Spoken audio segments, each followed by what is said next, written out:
Hello बच्चों। बच्चों आज अपन सिविक्स का चैप्टर जो है वो स्टार्ट करने जा रहे हैं। ठीक है, how the state government works, ये अपना चैप्टर नंबर 3 है, क्लास 7th। बच्चों इस चैप्टर के अंदर अपन लोग स्टडी करने वाले हैं कि स्टेट गवर्नमेंट जो है वो कैसे रन करती है, कैसे चलती है। लेकिन स्टेट गवर्नमेंट चलती कैसे है, लॉ कैसे बनाती है, इससे पहले अपने को ये भी समझना पड़ेगा स्टेट गवर्नमेंट होती क्या है, बनती कैसे। उसके बाद तो अपन समझ पाएंगे और रन कैसे होगी। आज मुझे मैगी खानी है तो मैं डायरेक्ट थोड़ी मैगी खा सकता हूँ। पहले क्या करना पड़ेगा, मुझे मैगी को बनाना पड़ेगा। उसके इंग्रेडिएंट जो भी उसमें डलते हैं, उसमें कितना पानी डालना है, कितनी देर तक मैगी को उसमें रखना है, ये सब चीजें भी तो अपने को पता होना चाहिए ना, तभी तो अपन मैगी खा पाएंगे। उसी तरीके से आज अपन पढ़ेंगे कि किस तरीके से स्टेट गवर्नमेंट जो है वो काम करती है। लेकिन उससे पहले कि स्टेट गवर्नमेंट होती क्या है और बनती कैसे, किसको बोलते हैं अपन स्टेट गवर्नमेंट, और वो उसका रोल क्या होता है अपने पूरी कंट्री के ऊपर। ठीक है, तो इस पूरे चैप्टर में अपन लोग यही स्टडी करने वाले हैं। सबसे पहले मैं आपको बता दूं कि जो गवर्नमेंट है, जो गवर्नमेंट वर्ड है, वो इंडिया के अंदर 3 तरह के गवर्नमेंट है। आपका सेंट्रल, जो पूरे नेशन पे, पूरे इंडिया पे गवर्न कर रहा है, पूरे इंडिया पे रूल कर रहा है, सेंट्रल गवर्नमेंट जहाँ पर अपना नरेंद्र मोदी बैठता है ना, जो पूरा डिसीजन लेता है वो पूरे इंडिया पे लागू होता है। दूसरी गवर्नमेंट होती है अपनी स्टेट गवर्नमेंट। स्टेट गवर्नमेंट जो हर स्टेट की होती है, हर स्टेट के पास अपने अपने इश्यूज हैं जिसको वो सॉर्ट आउट करती रहती है। ठीक है, वो स्टेट गवर्नमेंट हो गया जो हर स्टेट के पास है। फिर आती है तीसरी, लोकल गवर्नमेंट यानी डिस्ट्रिक्ट गवर्नमेंट।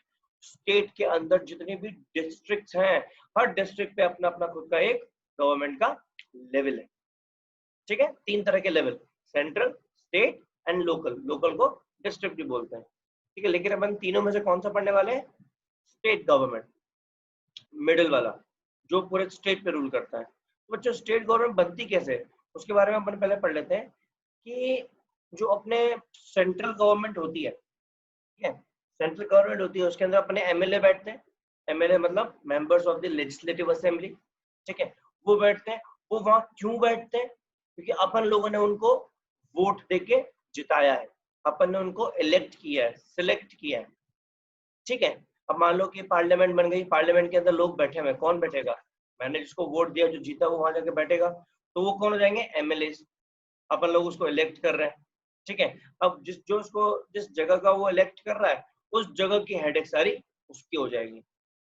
कंफ्यूज होगा ना, समझो।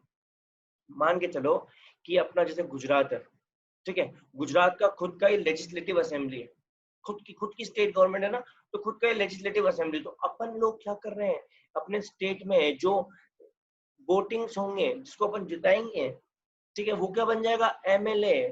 फिर पूरा स्टेट उसी को ही देखना है। जैसे अपना गुजरात का जो मिनिस्टर है अपना विजय रूपाणी, वो पूरा देखता है कि गुजरात में क्या क्या इश्यूज हैं और कैसे उसको सॉर्ट आउट कर सकते हैं। ठीक है, तो कोई भी प्रॉब्लम गुजरात में आएगी तो उसका रिस्पॉन्सिबल कौन होता है, पर्टिकुलर स्टेट का जो असेंबली का लीडर होता है। ठीक है, अब हर स्टेट के अंदर जितनी स्टेट्स हैं, चाहे आपका राजस्थान, चाहे गुजरात, चाहे एमपी, चाहे एपी, चाहे अरुणाचल प्रदेश, चाहे असम, कोई भी, जितनी भी आपके स्टेट्स हैं, हर स्टेट के अंदर छोटी छोटी कॉन्स्टिट्यूएंसीज होती हैं। कॉन्स्टिट्यूएंसी, कॉन्स्टिट्यूएंसी का मतलब वो एरिया, वो टेरिटरी जहां पर अपन लोग इलेक्ट करते हैं। जैसे सूरत के अंदर अलग अलग कॉन्स्टिट्यूएंसी होगी, फॉर एग्जाम्पल अडाजन एक कॉन्स्टिट्यूएंसी हो गई, पिपलोद, उमरा, कराचा। ठीक है, जो अलग अलग छोटे छोटे एरिया होते हैं ना, हर एरिया में कोई ना कोई कॉन्स्टिट्यूएंसी होती है। और कॉन्स्टिट्यूएंसी का मतलब क्या हो गया, जहां पर अपन लोग वोट देते हैं। फॉर एग्जाम्पल अडाजन है, ठीक है, तो अडाजन एक खुद कॉन्स्टिट्यूएंसी है, तो यहाँ पर इलेक्शन होंगे तो जो जीतेगा ना, वो इस कॉन्स्टिट्यूएंसी का लीडर बनेगा। मतलब इस एरिया का पूरा देख रेख उसके हाथों में। ऐसे करके सूरत में कितने सारे कॉन्स्टिट्यूएंसीज होंगे सोचो। तो हर कॉन्स्टिट्यूएंसी जब मिलती है ना सारी की सारी, तब जाके एक गवर्नमेंट फॉर्म होती है ना, तब जाके एक गवर्नमेंट फॉर्म होती है। क्योंकि सारे के सारे वो एमएलए होते हैं जो बैठते हैं, मेंबर्स ऑफ लेजिस्लेटिव असेंबली। आया बच्चों यहाँ तक समझ में। ठीक है, अब मान के चलो कि मेंबर्स ऑफ लेजिस्लेटिव असेंबली तो बन गए, वो एमएलए तो बन गए, लेकिन वहां चलेगी किसकी, वहां चलेगी किसकी, किसकी चलेगी, जो ऑब्वियस सी बात है। अब इलेक्शंस होंगे, अगर पार्टीज दो हैं तभी तो इलेक्शन हो पाएंगे। सोचो अगर एक ही पार्टी होती तो क्या इलेक्शन होते? एक ही पार्टी, जाओ जाओ सिमरन जी ले अपनी जिंदगी। लेकिन यहाँ पर तो केस ही अलग है ना, इलेक्शन हुए मतलब एटलीस्ट दो पार्टी है या दो से ज्यादा पार्टी है, ठीक है। तो जिसको अपन जिताएंगे, ठीक है, जिसको अपन मान लो तीन तरह की पार्टी है, ए बी और सी, ठीक है। ए को सबसे ज्यादा वोट मिले, बी को कम और सी को और कम, कौन जीता? ए जीता।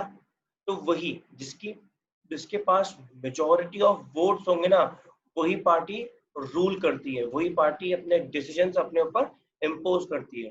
उसी को अपन बोलते हैं रूलिंग पार्टी, जो अपने पे रूल करेगी, इसके पास मेजोरिटी है, ठीक है, वोट्स की। दूसरी जो पार्टीज हैं जो हार गई हैं, जो नहीं जीत पाई, जिनको ज्यादा वोट्स नहीं मिल पाए, वो सब कहलाती है बच्चों ऑपोजिशन पार्टी। कौन सी पार्टी?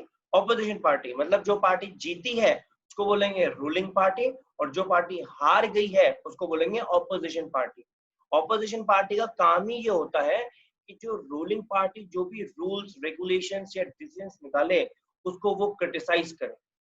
जितना नेगेटिव वो लोग निकाल सकते हैं उतना वो नेगेटिव उस उनके डिसीजन उनके पॉलिसीज में वो निकाले। अब खुद सोचो, आज अगर कोई भी एक डिसीजन ले लिया गया by the ruling party, for example जैसे जीएसटी बहुत जल्दी में ले लिया गया डिसीजन, ठीक है, और अभी जैसे लॉकडाउन चल रहा है, तो ये सारे डिसीजन है ना, ये बीजेपी ने लिए बिकॉज वो रूलिंग पार्टी है, वो जीती है। ऑपोजिशन कौन सी है? कांग्रेस, आप, यही है ना।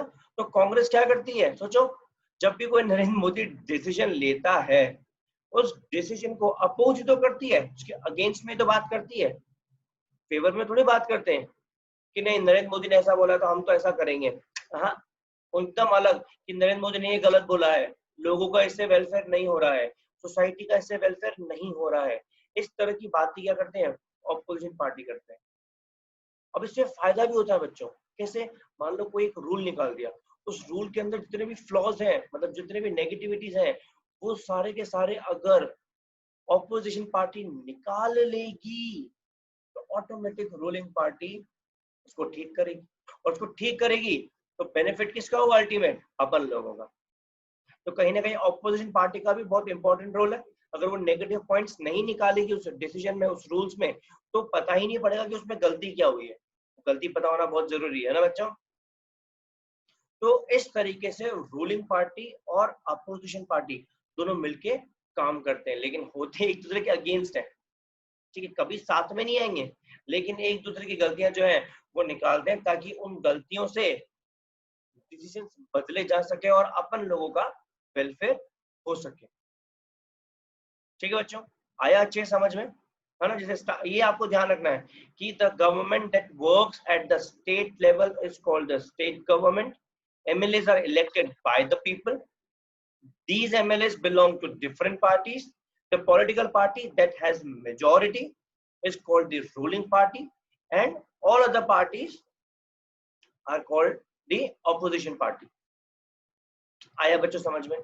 ठीक है, ये अपन ने चैप्टर का ब्रीफिंग आज कर लिया है कि इस चैप्टर में अपन क्या पढ़ने वाले हैं। आई होप आपको अच्छे से समझ में आ गया होगा। ठीक है, तो बच्चों इसके नोट्स बना लीजिएगा और प्रिपेयर रहिएगा। तब तक के लिए घर पे रहें, सुरक्षित रहें, बाहर ना निकलें। चलिए, ओके, बाय बच्चों।